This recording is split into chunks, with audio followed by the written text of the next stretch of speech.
Hello, friends. I'm Sonali Dev from Japan, Tokyo. Uh, I'm very much glad and I thank Patriji and Padma Amma for giving me this opportunity to host this event today. I've been associated with PMCMB and Patriji Meditation Channel since 2022, and I'm glad that I have been given this opportunity this time to host this great event, the International Spiritual Women Scientist Summit. So today we have a very sweet guest speaker amongst us from Japan, Tokyo. I'm privileged to invite her to Patriji Meditation Channel, and I'm very humbly, and she also very humbly agreed to be the guest speaker today. One of my dear friends, Prasanna Vivek, is a heartfulness meditation trainer in Japan since 2009. I knew her as my daughter's classmate mom, but more than our daughters, we became friends in these years. And I must say, she is the one who introduced me to meditation. Me and my husband learned the basics of meditation, or we actually understood what is meditation from Pasanna and her husband in 2020. And I always thank her for that. She started her practice of meditation with heartfulness in 2000 and she conducted many sessions in India. Then she moved to Japan in 2000. In Japan, she conducts corporate wellness sessions in companies like TCS, Tech Mahindra, L&T, and among others. She's also had conducted the World Peace Day activity with Heartfulness and other organizations. Now, let's hear from her now about her journey as spiritual scientist. Hello, Prasanna. Thank you for accepting my offer to be part of this session, and I hand it over to you to start your speech. Thank you, Sonali. Thank you for the very kind introduction. First of all, I want to thank a few people before even I start this. One, I would like to thank Padma for having this great vision. I mean, it takes a lot of energy, not just physical energy, what is the inner drive to do such events. It's not easy. And also, I would like to thank Aparna ji. She has followed with us so much. Sonali can tell stories about that. But I think all that that she has been doing is only for the greater good, for to bring all of us together and to create a movement like this. Why do we? When my dear friend Sonali here asked me to be a part of this, I was thinking, why do we even have moments like this, or why do we even celebrate moments like Yoga Day, World Peace Day? I mean, why should people who are spiritually inclined or doing something spiritually do things? I mean, and talk about spirituality. And as I was thinking about it, it came to me that we are here just sharing our experience in this whole journey.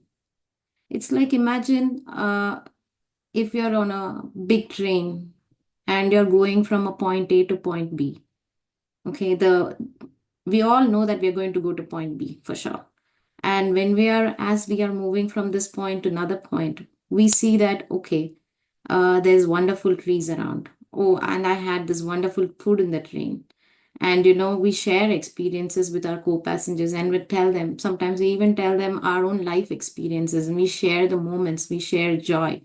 So the experiences we share. Similarly, it's very important for people who also practice this kind of um, wellness or inner wellness or doing some kind of a spiritual movement to come together time in and time out again and again and to share these experiences. And by sharing these experiences, what happens is that we gain um, we gain courage from each other, we gain positivity from each other, and we gain the drive to do more from each other.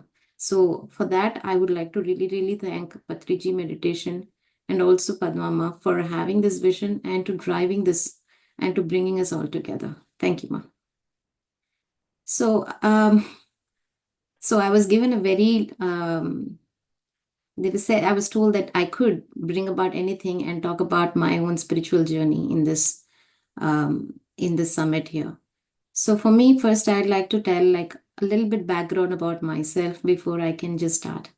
So I am Prasanna. I am in Japan, and I live here with my family, my husband and my daughter. And like Sonali mentioned, I came here in 2007. And I started meditation in 2000. Was it by accident or by incident? I still don't know. My parents they were with meditation, heart Sahaj Marg or heartfulness meditation, as we call now. And my father started practice in 1990. I have a very beautiful story. When my father started meditation practice, we used to live in Lucknow, and there used to be a nice, we used to have a very nice garden. And in that garden, there used to be one rose tree. And my mother, at that point, she had not started the meditation practice.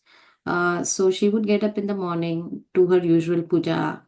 My father will get up in the morning, do the puja, do the meditation, and everything. So this rose garden that was in our this rose plant which was in our garden will exactly give one flower. So my father, what he did, he plucked that one flower, and he put it in front of his Guruji's picture. Now, my mother was like, "Oh, there is only one flower, and I need that one flower to put it in front of my goddess and goddesses. So what do I do?" So they had a little bit of argument, and then it was over. To our surprise, it is unbelievable. The next day, the same plant gave 20 flowers. It is like a miracle. We have never seen that plant giving 20 flowers before. And my mother was shocked. How can we were just discussing about it, we argued about it, and how can this plant, which is in the garden, hear about it and make so many flowers? Right. So my mother started slowly. That's how for her spiritual journey began. And she was like, oh, I have to take meditation also sincerely and take some practice sincerely. So that's how she started meditation. And her faith in meditation grew through her own experiences. So since my both my parents were into some kind of meditative practice at that point of time, for me it was but natural to choose some kind of meditation practice. So when I was around 17 years old, I decided that I would like to really try. So I went to, it was not like normal. Me and my friend, we went to a place, we're sitting there, and we have hand readers in India. So one hand reader, he came, he saw my friend's hand, he saw my hand, and then he looked at me and said, "Oh, I don't see the spiritual line in your hand." And I felt a bit offended. Really, can my hand really decide my destiny? Can my hand really tell what I am going to be in the future? Should me, who is a person who has a will, who has a mind, decide and change the course of that journey? So that was my first thought that came. So I told in my mind, I would like to take it as a challenge, and I would like to start a spiritual practice, and I would like to do it really meticulously for the first 1 year and see where it takes me. So it was good that I met this astrologer, because he in turn was a motivation for me, a drive for me, who pushed me to start my own meditation practice, and started in such a way that I was very regular for the first 1 year. So I started my practice, and I felt my inner change happening. I felt each meditation gave some kind of experience, like how we had this beautiful meditation just now, and we felt some kind of peace in our heart, some kind of kindness in our heart, loving kindness, as our sister said before. So those feelings, those experiences for me moved my heart and changed me and my personality, the character, how I behave towards people, how I interact with them. So even in university, like my friends would come to me and say, "Hey, what kind of practice are you doing? You are kind of different." So those things brought confidence for me, faith in me, in my own practice, and pushed me. So that is how my journey began. And and then in 2009, I became a trainer with Heartfulness. So which means that I can conduct sessions and meditate with other people. So those are all opportunities that came my way.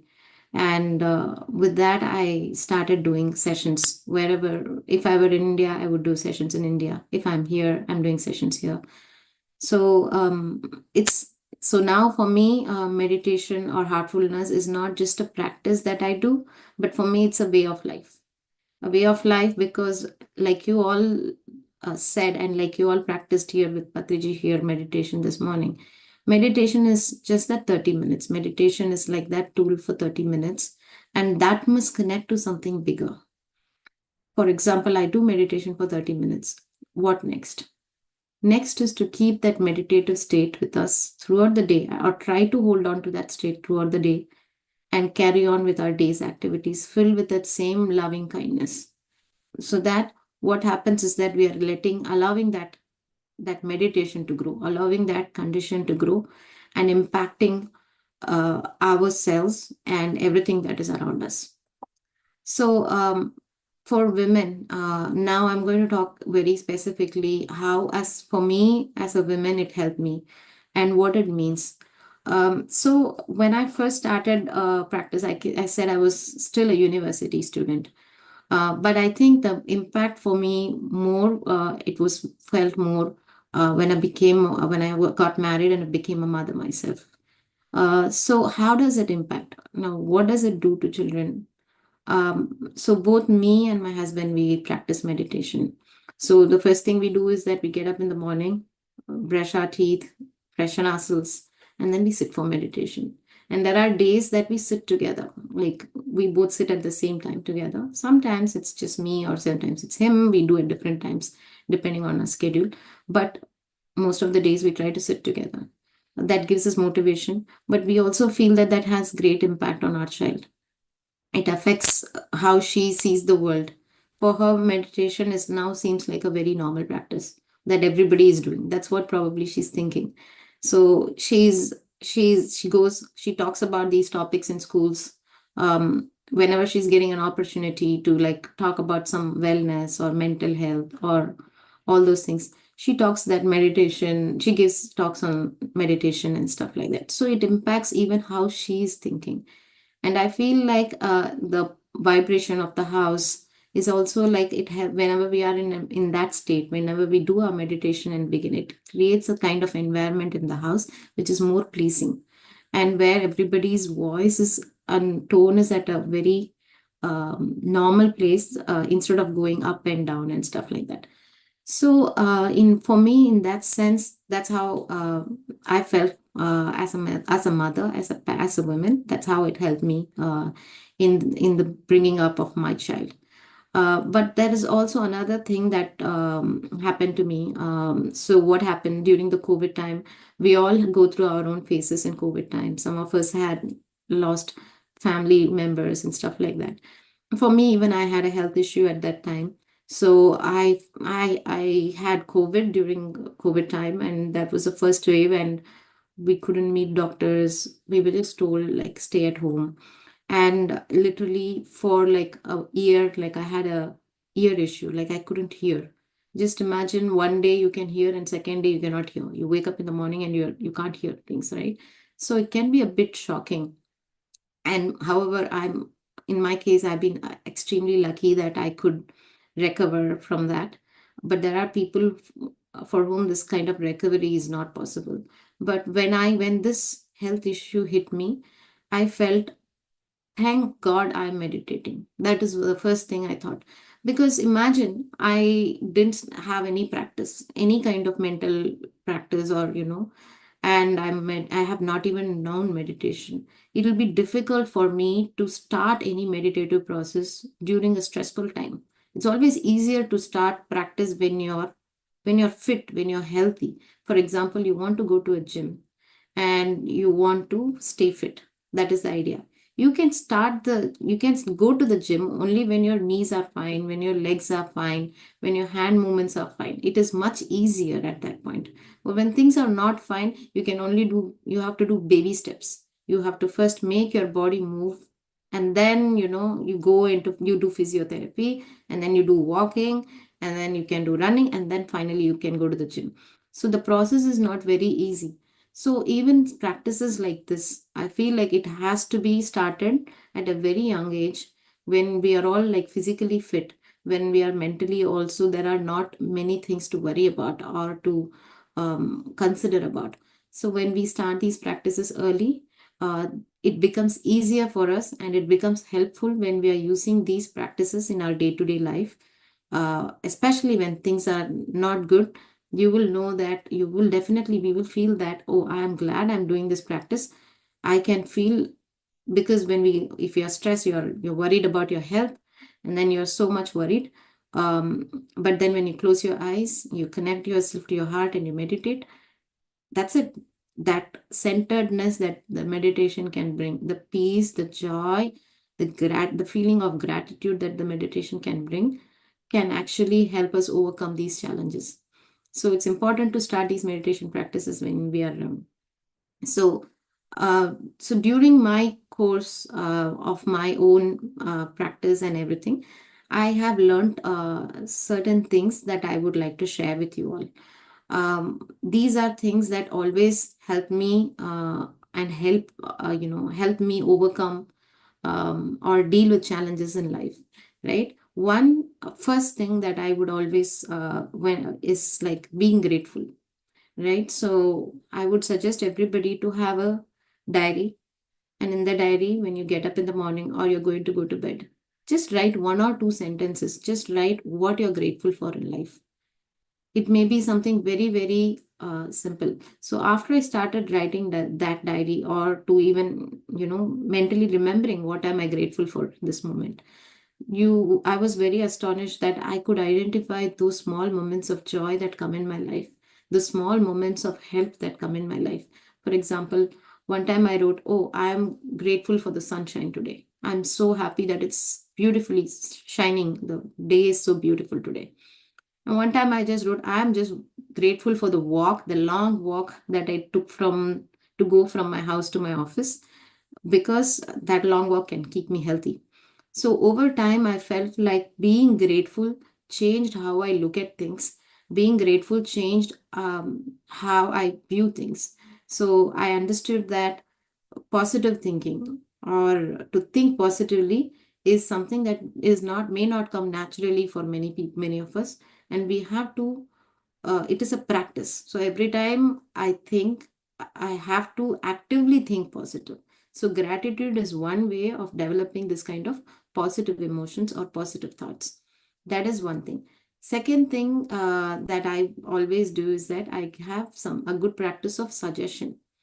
I think the meditation this morning that we had right now, like 30 minutes back, I felt like it was all again positive suggestions of healing and letting go of things, positive suggestions for things around us.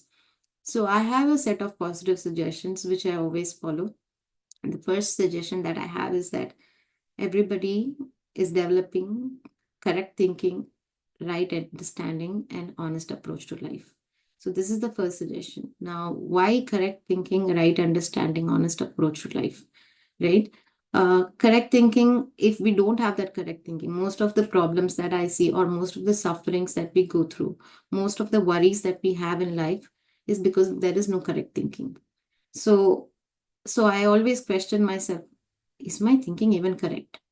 So correct thinking, I give myself the suggestion, it's a very prayerful suggestion. I don't have to do it closed eyes also. Say I'm walking on the road. I just give the suggestion.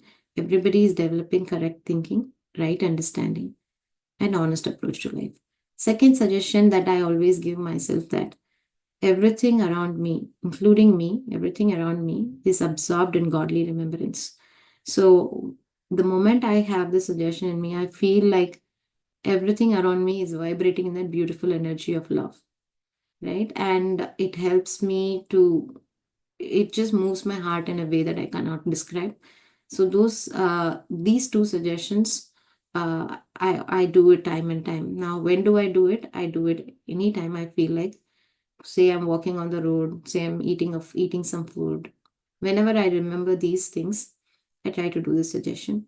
Ideally, if you are starting for the first time, you can do the suggestion when you're, say, have an alarm. Do it every hour and stuff like that. So that those are the things that I wanted to share with you. If possible, do keep gratitude diary. Be Remember things that you're grateful for today. It may be small things, but it will build over time and it'll affect. It'll make you positive. Number two is these two suggestions. So whenever you are, wherever you are, just give these two suggestions. Everything around me is absorbed in this godly remembrance. And second is everybody is developing correct thinking, right understanding, and honest approach to life. That's all I wanted to share with you all. I thank you all for giving me this wonderful opportunity and letting me share this with you all. Thank you. Thank you so much, Prasanna. Uh, and thank you for your valuable insight that you have shared. And I'm sure even our audiences have gained this a lot more from you. So thank you for being our guest. Thank you, and have a good day ahead. Thank you. Thank you so much. Thank you for inviting me and thank you for making me a part of this. Thank you.